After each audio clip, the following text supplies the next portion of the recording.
हाय। आज का जो हमारा लेक्चर है कंपाइलर कंस्ट्रक्शन के ऊपर दूसरा लेक्चर है।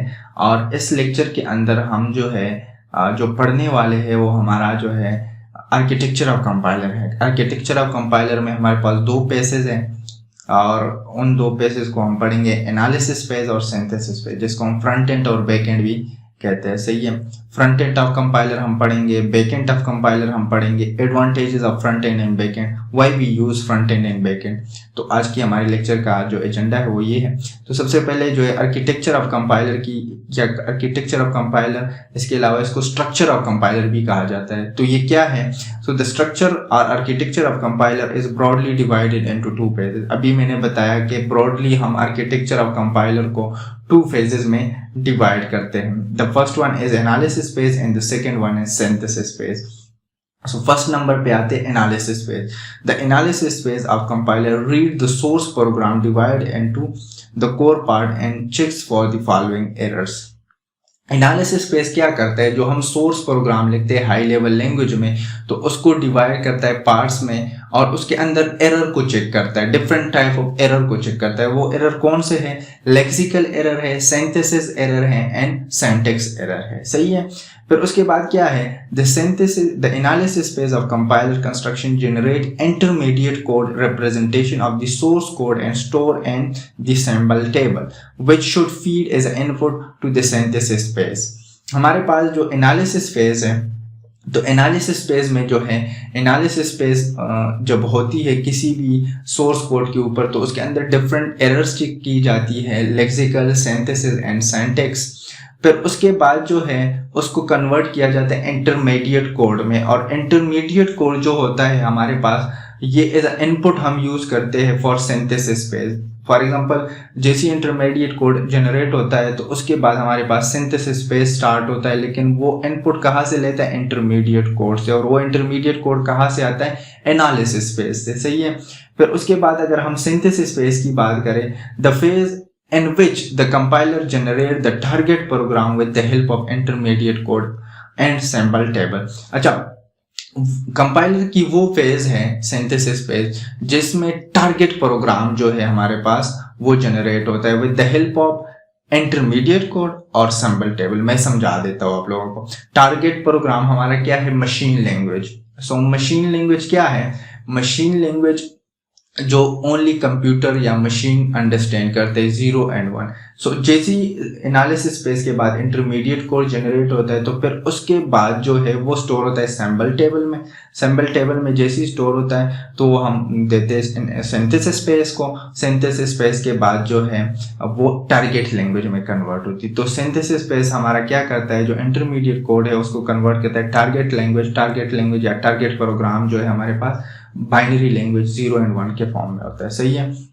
फिर उसके बाद अगर हम सिंथेसिस और एनालिसिस फेज की डायग्राम को देखें तो सिंपल सी सोर्स कोड हमारे पास होती है। सोर्स कोड के बाद हमारे पास एनालिसिस फेज आती है। एनालिसिस फेज के बाद हमारे पास इंटरमीडिएट कोड जनरेट होता है। सही है। सोर्स कोड हमारे पास 0 and 1 के फॉर्म में होता है। फिर उसके बाद हमारे पास सिंथेसिस फेज आता है और लास्ट में हमारे पास मशीन कोड जनरेट होता है। सही है। तो ये हमारे पास एनालिसिस और सिंथेसिस फेज की डायग्राम है कंबाइन। अच्छा, अब ऊपर वाले पोर्शन को एनालिसिस फेज को हम फ्रंट एंड कहते हैं और नीचे वाले पोर्शन सिंथेसिस पोर्शन को हम बैक एंड कहते हैं। सही। अगर नेक्स्ट हम आए front end and back end के ऊपर, तो फ्रंट एंड और बैक एंड क्या है तो ये हम पढ़ेंगे। तो हमारे पास what is front end of a compiler. Compiler की फ्रंट एंड क्या है? The front end of a compiler is similar to analysis phase of the compiler. मैंने बताया कि एनालिसिस फेज को हम फ्रंट एंड भी कहते हैं। तो यहाँ पर मैंने लिखा है कि कंपाइलर की जो फ्रंट एंड है या एनालिसिस फेज है उसको हम फ्रंट एंड ही कहते हैं। सही है। फिर उसके बाद क्या है? The front and contain those pages which is primary focus on source language और कोड।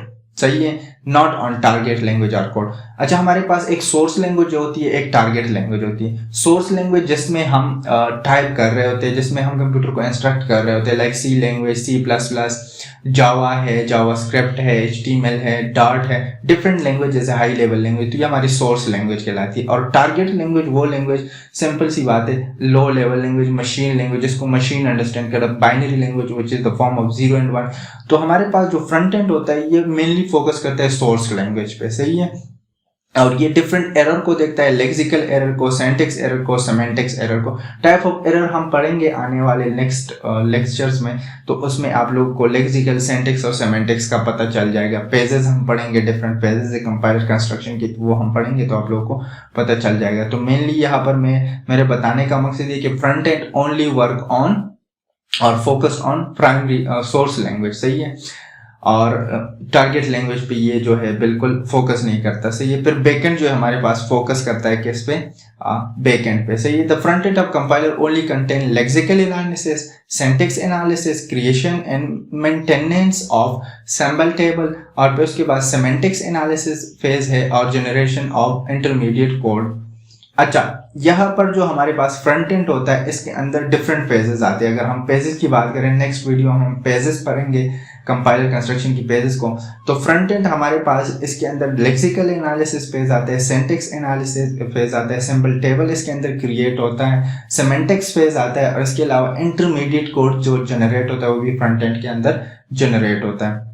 अच्छा, कोड ऑप्टिमाइजेशन की अगर हम बात करें तो ये भी फ्रंट एंड के अंदर ही होता है। Code optimisation means to remove unnecessary code, जो हमारे पास अननेसेसरी कोड है जिसका कोई मतलब नहीं है प्रोग्राम के अंदर, और उसका साइज भी बढ़ा रहा है और एग्जीक्यूशन टाइम भी बढ़ा रहा है, और इसके अलावा जो है रिडंडेंट भी है, तो उसको हम रिमूव करते हैं, तो उसको हम कहते हैं कोड ऑप्टिमाइजेशन, सही है। तो ये भी फ्रंट एंड के अंदर ही होता है। और लास्ट में एरर हैंडलिंग की अगर हम बात करें तो एरर हैंडलिंग जो है ये भी हमारे पास front end of the compiler के अंदर होता है, जो एरर हैंडल किया जाता है। फॉर एग्जांपल अगर इसके अंदर सिंटैक्स एरर आ गया, सेमेंटिक्स एरर आ गया, लेक्सिकल एरर आ गया, तो इसको हैंडल करना भी हमारे लिए फ्रंट एंड जो है वो करता है। अच्छा, फिर हम अगर बैकएंड की बात करें तो बैकएंड जो है हमारे पास सिमिलर टू सिंथेसिस पेज, जिस तरह मैंने बताया कि सिंथेसिस पेज के तरह ही है।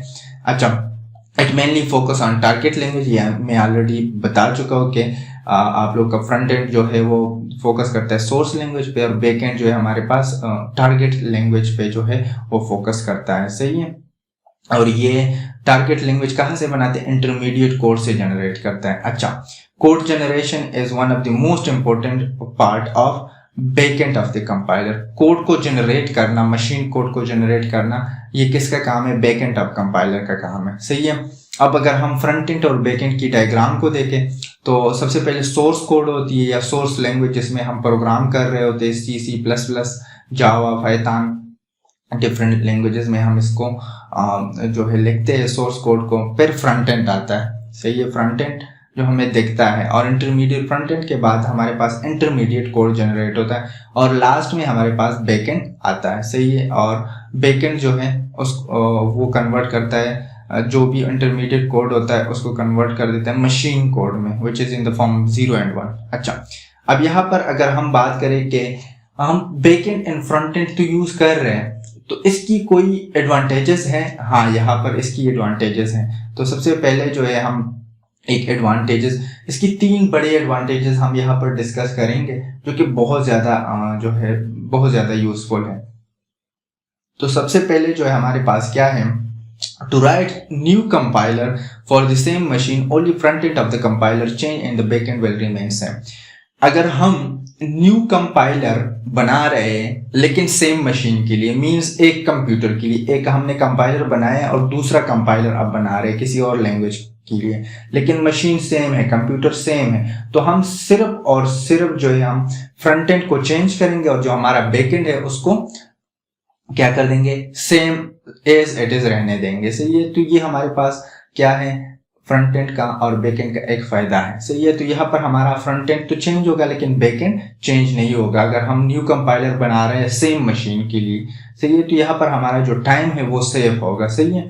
तो यहाँ पर फॉर एग्जांपल अगर मैं एग्जांपल दूं कि C++ एक हमने कंपाइलर बनाया है, अब कोई और कंपाइलर बना रहे हैं, न्यू कंपाइलर बना रहे हैं लेकिन सेम मशीन के लिए, तो उसका फ्रंट एंड चेंज होगा और बैक एंड जो है वो सेम रहेगा। इस तरह जो है मैंने एक डायग्राम बनाया है, इससे आप लोगों को अच्छी तरीके से समझ आएगी। Like front end of C language है और फ्रंट एंड ऑफ C++ है। तो अब ये देखिए, ये डिफरेंट कंपाइलर हमने बनाया है, C के लिए अलग, C++ के अलग। तो इन दोनों का फ्रंट एंड चेंज होगा, लेकिन अगर हम ये सेम मशीन के लिए बना रहे हैं तो उसका बैकएंड क्या होगा, सेम होगा। सही है, तो ये हमारे पास इसकी एक एडवांटेज है। सेकंड एडवांटेज पे आते हैं, अगर हम न्यू कंपाइलर बना रहे हैं लेकिन न्यू मशीन के लिए, अभी तक हम ये पढ़ रहे थे कि सेम मशीन के लिए अगर हम बना रहे हैं तो क्या करेंगे, फ्रंट एंड चेंज करेंगे, बैक एंड को सेम रहने देंगे। लेकिन हम न्यू कंपाइलर बना रहे हैं न्यू मशीन्स के लिए, तो हम क्या करेंगे, हम जो है front end compiler is change and the front end of compiler will remain same. Back end of compiler को हम चेंज करेंगे, ये इसका अपोजिट है। उसमें हम फ्रंट एंड चेंज करते थे, इसमें हम बैक एंड चेंज करेंगे और जो हमारे पास फ्रंट एंड है वो सेम रहने देंगे। फॉर एग्जांपल मैं एग्जांपल देता हूँ कि हमने एक कंपाइलर बनाया है C++ के लिए, तो इसमें ये है कि हमारे पास जो है फ्रंट एंड और बैक एंड दोनों तो होगी। अब हम कोई और कंपाइलर बना रहे हैं C लैंग्वेज के लिए, लेकिन डिफरेंट मशीन, न्यू मशीन्स के लिए, तो हम क्या करेंगे, बैकएंड को जो है हम चेंज करेंगे और फ्रंट एंड को जो है हम सेम रहने देंगे। तो यहाँ पर मैंने एक डायग्राम बनाया हुआ है, तो आप लोगों को नजर आ जाएगी और आप लोग को समझ भी इसे आएगी। फ्रंट एंड जो है हमारे पास सेम होगा दोनों के लिए, C और C लैंग्वेज, C++ और C लैंग्वेज के लिए यहाँ पर देखिए, और बैकएंड दोनों का डिफरेंट होगा। तो ये हम जब हम न्यू कंपाइलर बना रहे होते हैं डिफरेंट मशीन्स के लिए, सही है, या न्यू मशीन्स के लिए या न्यू कंप्यूटर के लिए। अच्छा, अब फ्रंट एंड और बैक एंड का एक ये भी फायदा है कि हम मल्टीपल लैंग्वेज के लिए, डिफरेंट मशीन्स के लिए और मल्टीपल लैंग्वेज के लिए कंबाइंड फ्रंट एंड और कंबाइंड बैक एंड बनाए, तो ये भी एक बहुत ज्यादा बड़ा एडवांटेज है इसका। तो फॉर एग्जांपल यहाँ पर मैंने लिखा है कि हम C और जावा के लिए कोई कंपाइलर बना रहे हैं, तो हम ऐसा भी कर सकते हैं कि एक मशीन के लिए हम ऐसा भी कर सकते हैं कि C++ और जावा का जो है हम कंबाइंड कंपाइलर बनाए। हम डायग्राम के थ्रू देखते हैं, तो हमारे पास फ्रंट एंड होगा दोनों कंपाइलर्स का, बैक ऑप्टिमाइजर होगा और बैक एंड होगा। फ्रंट एंड यहाँ पर मैंने डिफरेंट टेक्नोलॉजी लिखी है, C लैंग्वेज है, C++ है और जावा है, और बैक एंड में उसकी डिफरेंट टेक्नोलॉजीज यूज हुए। तो यहाँ पर आप लोग को नजर आ रहा है कि फ्रंट एंड जो है वो डिफरेंट टेक्नोलॉजी का जो है सेम है और बैक एंड सेम है, तो इसको हम कंबाइंड कंपाइलर कहेंगे। सही है, तो इसी तरह जो है आप कंपाइलर फ्रंट एंड और बैक एंड को यूज करके डिफरेंट जो है चीजें बना सकते हैं, डिफरेंट मशीन्स के लिए, सेम मशीन्स के लिए। तो किसी में फ्रंट एंड चेंज होगा, किसी में बैक एंड चेंज होगा, तो ये इसकी एक बड़ी वो है, प्लस पॉइंट है। सही है, तो आज के इस वीडियो में इतना ही था। नेक्स्ट लेक्चर में हम पेजेस ऑफ कंपाइलर पढ़ेंगे। So thank you for watching.